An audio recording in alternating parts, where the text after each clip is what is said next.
જય સંવિધાન. માનનીય દેવદાનભાઈ મુછડિયા,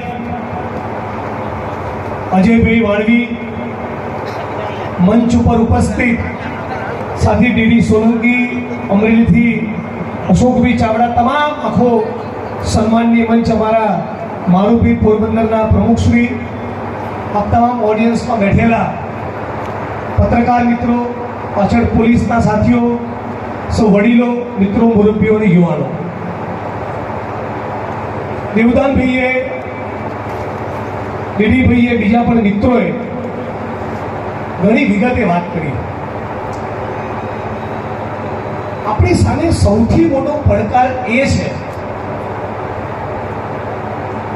કે સિસ્ટમમાં કંઈ થતું નથી. બધાની એવી ફરિયાદ છે, મારી, તમારી, બધાની. કરવું શું જોઈએ? કરવું એ જોઈએ મારી દ્રષ્ટિએ કે આ જે 25 મુદ્દાનું આવેદનપત્ર છે એમાંથી 5 મુદ્દા નક્કી કરો અને 5 મુદ્દે સામેવાળાને પાડી દો.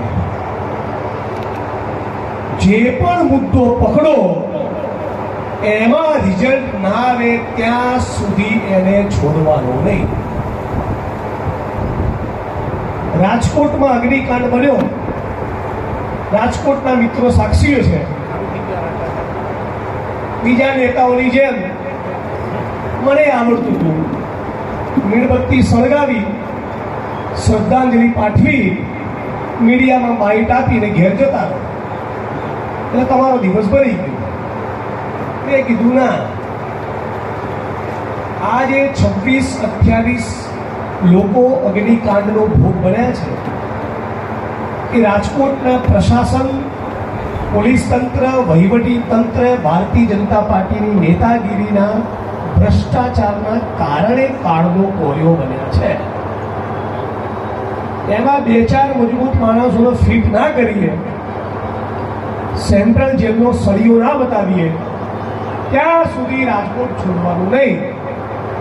28 દિવસ 45-48 ડિગ્રીની ગરમીમાં શેકાયા. એવો પ્રેમ રાજકોટ વાસીઓએ આપ્યો કે ભારતીય જનતા પાર્ટીના હોદ્દેદારો, આગેવાનો, કાર્યકર્તાઓ અને 25 વર્ષથી ભાજપને વોટ આપનારા લોકોએ પણ અમારું સમર્થન કર્યું અને 31 વર્ષે આખું રાજકોટ શહેર બંધ રહ્યું. તમામ જુનાગઢ વાસીઓને